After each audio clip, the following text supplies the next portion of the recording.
folks, I think we're going to go ahead and get started now.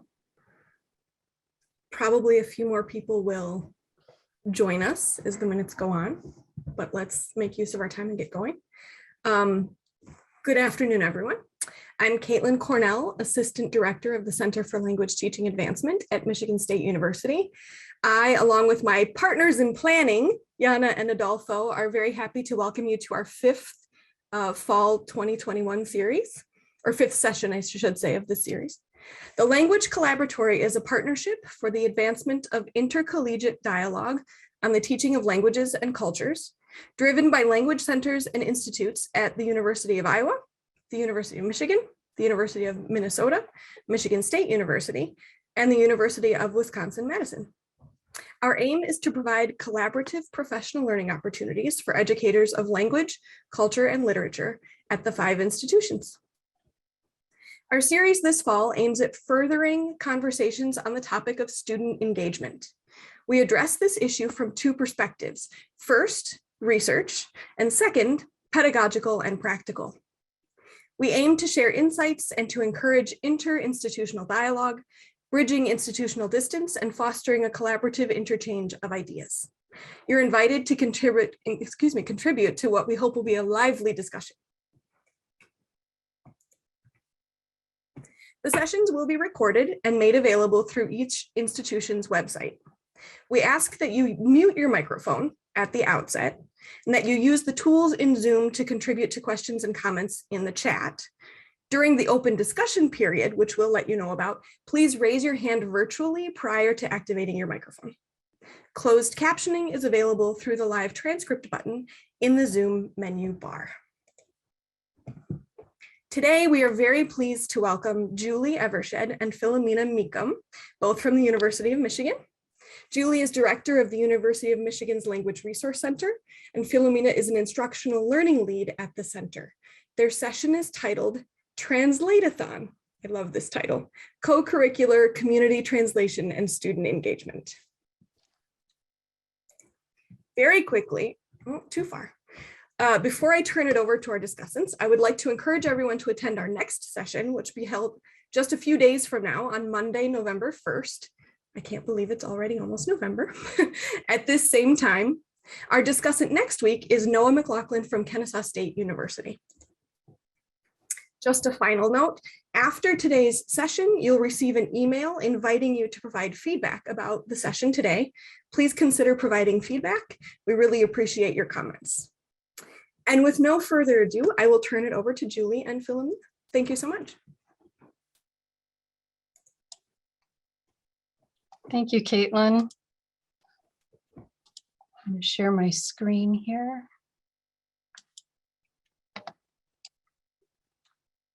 Okay. Welcome, everybody. Thank you for joining us this afternoon. Today, we're going to talk about Translate-A-Thon. The LRC actually organizes 2 different translation initiatives, but they're very, oh, good Lord, I'm losing my words this afternoon. They're very complementary, but what we're really going to focus on is the Translate-A-Thon. And so a Translate-A-Thon is a translation marathon. It takes place over the course of 2 days. We hold it early in the fall semester, so we just had ours at the beginning of October. And the goal of this is to mobilize our University of Michigan community members who have advanced proficiency in 2 or more languages and bring them together to translate for community, social service agencies, libraries and museums, educational institutions. And this event, we just celebrated our 10th anniversary, so we've been doing it for many years now. This event has really become a kickoff event for translation activities that we host throughout the academic year. Julie, if I could interrupt you, are you in Google slide presentation, or I'm Yes. seeing a lot of real estate from your browser in the. You know what, I thought I was.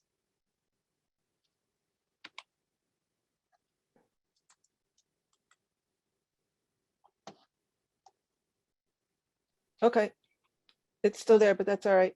Okay. Sorry. All right, that's all right. moving on.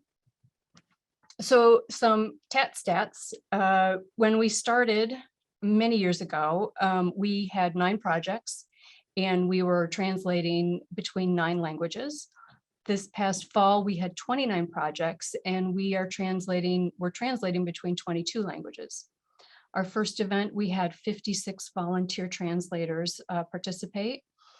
The past several years, we've had between 160 and 180 participants with each event. I'd also like to mention the registration is usually significantly higher than that. And I just like mentioning those higher numbers. It goes up from 200 to 250 because I think it demonstrates there's a lot of interest, even if people don't actually show up.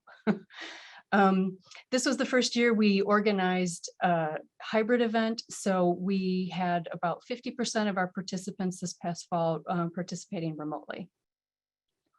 In the beginning, we had 1 event per year, and now we have multiple different events and activities throughout the year, although they are all much smaller than the main Translate-A-Thon event. We see members of our campus from every school and college, from architecture to theater and dance, people in the sciences, social sciences, humanities. We get a great diversity of disciplines coming in to work with us. And our language inventory, which is the languages people are bringing with them, they consistently demonstrate the linguistic diversity of our community. And I always love seeing the list of all the languages. So we were translating into 22 languages, but we actually had 35 languages present. And that's a little known part of an institution's identity that you don't often get to see or witness. So that's always fun to look at. Types of projects we work on. This is just highlight of some of them, and we'll be giving you a document with links to a bunch of things. So if you want to go investigate further, you do have a chance to get more information on this. But we translate intake forms, informational documents, research reports, news articles, and we also work with video doing subtitling, transcription, and translation. I'm going to turn it over to Philomena now. And there are roles for students, volunteers of all language levels to participate. Heritage language speakers and native speakers who are eager to volunteer their skills. People have joined with Albanian, with Greek, Haitian Creole. More advanced students in the translation courses also come, and there's a definite obvious role for them. Intermediate level students often engage in transcription needs in the community, transcribing video testimonials, for example. And elementary level students, one group worked on something very simple with labels on an identity wheel used for discussions in our courses. And also the elementary level students can also proofread English. So we invite everybody to come and be a part of the event.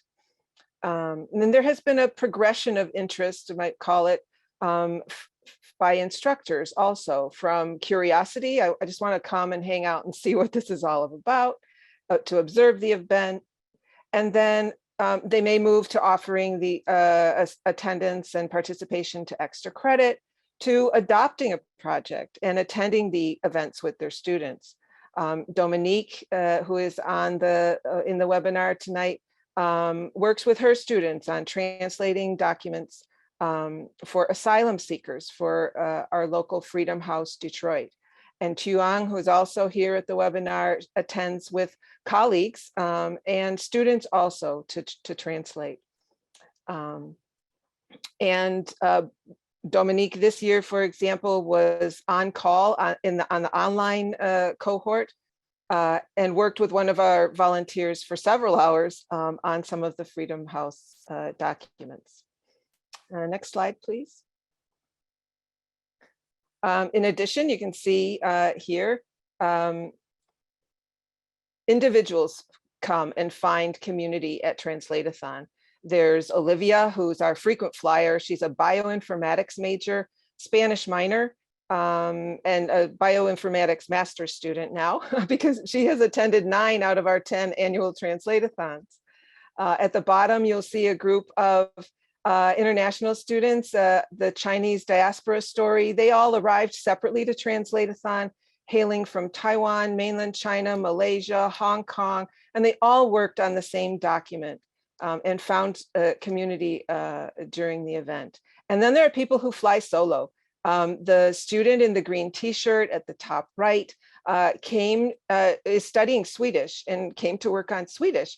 But he was able to, I don't think that we had a Swedish document at the time, but there was a community member who was looking for his genealogy, and those documents were in Norwegian, and the student was able to help him. And so they worked together during the weekend on the genealogy project.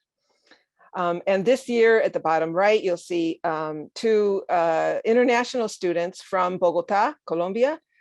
They attend Uniminuto University, and they are actually participating in a virtual exchange with our translation class, our Spanish translation class here at U of M. So we invited our international partners to join, and they did.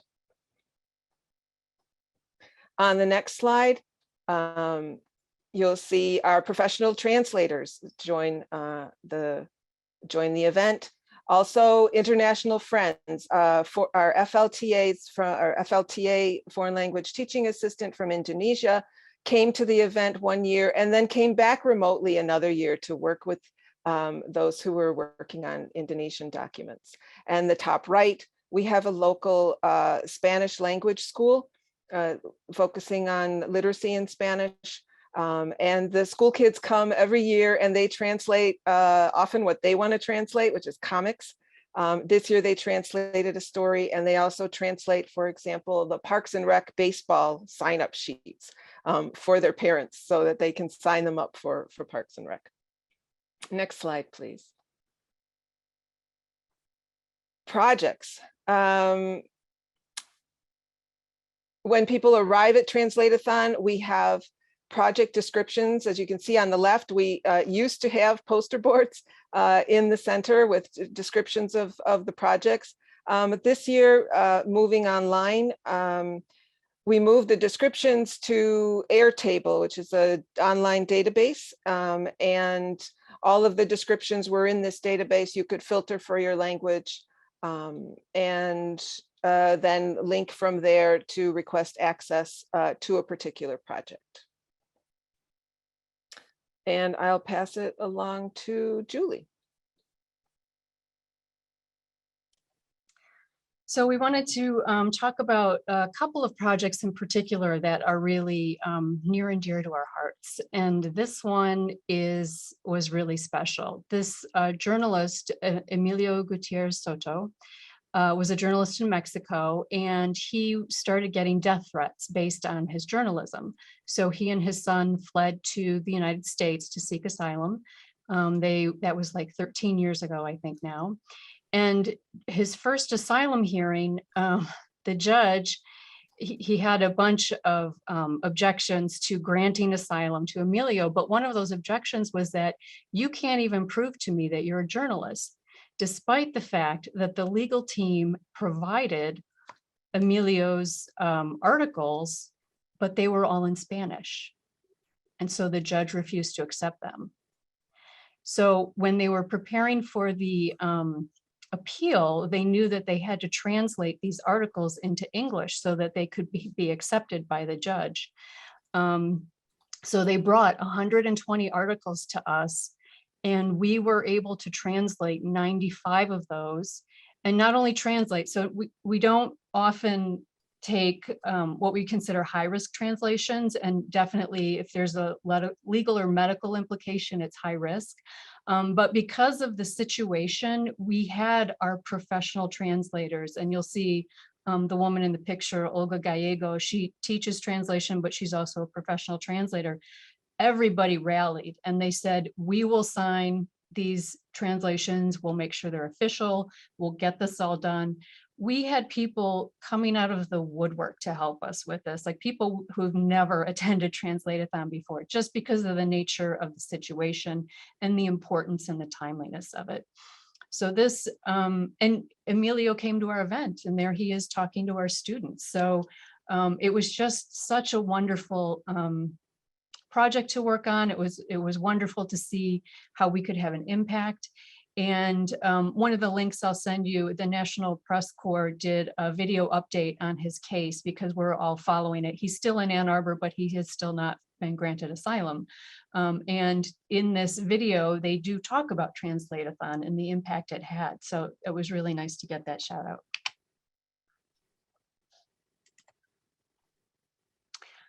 Another project I want to talk about is the Fortunoff oral history videos. We didn't get a lot of engagement the first year we offered these for Translate-A-Thon, so we decided we're going to hold mini marathons. And so we organized these little mini events on a weekend afternoon for 3 to 4 hours and just invited everybody who would want to come. And we got, a nice engagement there. And one of my colleagues who teaches Italian was really interested in integrating translation into her course. And so we found this Italian video, and it was actually transcription is the first, these all need to be transcribed and then they need to be translated. And she was so taken with this video that she created an entire course around it. And you'll see the course title there in the heading. This was a phenomenal course. She offered it last winter, and the students spent the entire semester working together, transcribing this 45-minute video, but also learning about history and the Jewish community in Tunisia and colonialism and identity. And one of the nicest things that happened, and this, you can't replicate this, even though the interviewees are anonymous, my colleague was able to get enough clues to be able to find this woman's children who are still alive in Europe and the Americas. So she reached out to them and they were astounded. I think there were 4 or 5 children. The oldest son knew that she had done these videos, but they had no idea where they were, what had happened to them. And so the family, the children gathered around and they were hearing stories from their mother that they had never heard before. So they were really learning about their family history. And then my colleague invited them in to speak, to meet her students, and the students prepared all their questions in Italian, and the kids, some spoke Italian, some were speaking French, some were speaking English. They were all speaking at once because you can imagine a lively European family get together. And just the energy around that class session was phenomenal. And the Maria Gilda's children were so thrilled to have this. It was just a really special event. And so afterwards, these were some of the testimonials we got from the students. So many commented that their listening comprehension had improved because they had to listen so carefully to that video for the transcription. They felt a greater comfort with different accents. Even though Maria Gilda was speaking Italian, she had also been speaking French, and she had a very heavy accent and did a lot of code switching. And it's interesting that some even mentioned they had a greater confidence in speaking Italian. And I really like the candor in the comment on the top left, where the student said, "Before this class, I could not point out Tunisia on a map. I did not know anything about the Livornese Jews and cared little about learning about them." But then he goes on, or he or she goes on to say, how much respect that he has now for the history of it. Other comments were sense of accomplishment, were contributing to something greater. And I definitely feel like my language skills were put to the test. So we consider this a great success. And she's teaching the course again this term, only the students are doing translation from the transcription. So we'll see how this term goes. Hopefully it goes well. Philomena? Another mini Translate-A-Thon, and we are highlighting these also as for those of you who might want to get started, as points of departure, that it doesn't have to be a full-blown 90 project Translate-A-Thon. And it's also an example of student engagement in that a U of M graduate student, Marisol Fila, approached us about hosting a mini translate-a-thon for the Quipu project. And on the left, you will see a quipu, and quipus are knotted cords that were used by the Incas and ancient Andean civilizations to convey complex messages. And the aim of the current digital quipu project is to shine a light on the sterilization of almost 300,000 people, mostly indigenous, and to create a collective memory archive. And through a specially established phone line that's connected to the database and the project website, they have collected testimonies from Peru of about 150 sterilized people. And what Marisol did was she brought together people who knew and know Quechua, Spanish, and English. And together on a weekend, we assisted in 3-way translations of these phone testimonials. So another example of student engagement and a single project where you can make a difference. We can move on to student impact as well. Okay, so while we don't have quantitative data on the impact, we have a ton of testimonials and a ton of comments from students who have been participating in our events. And so we just wanted to actually put a bunch on here. We just wanted to highlight some of these, but they're all talking about, you know, the same themes keep coming up: collaboration, the effort and enthusiasm, the impact on community, and the fact that it's outside of a traditional course and textbook, people find really engaging.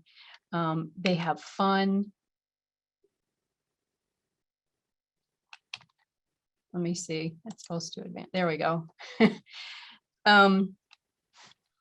So we asked people what they found valuable, and they just like being around other people who are translating. It's like you find your community, even if you're translating different languages. Just being in the same environment is really engaging, and people really enjoy it. They talk about working towards common goals, being part of a language community. Doing good through translation feels like using a superpower. That's our favorite quote. I know that my work can benefit others, and I enjoy being able to help. And there are some learning that they appreciate as well. So people enjoy putting their language skills to work.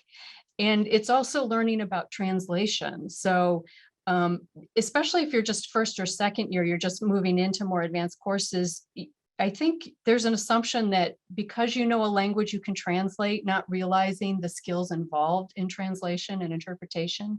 And these projects bring out the issues and the challenges so nicely. And because the volunteers are so engaged, they really work through them, and they work through them collaboratively. So I think it's a really great environment to learn. And then learning what kinds of research goes into a good translation.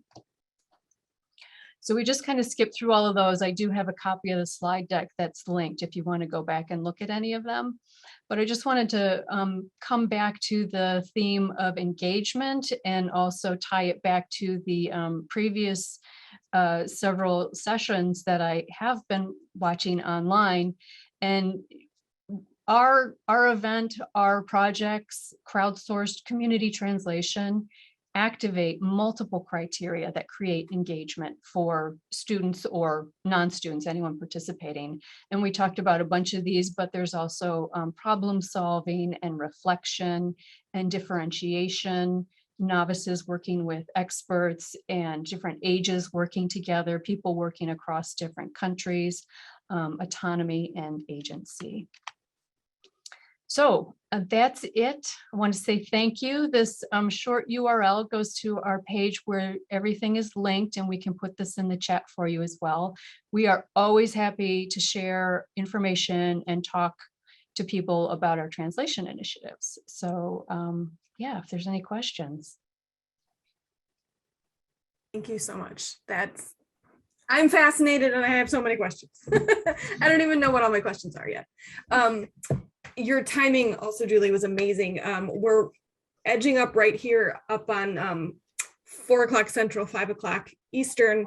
And so what we'll probably do now is pause the recording, and I want to quickly remind everyone about the session coming up on November 1st.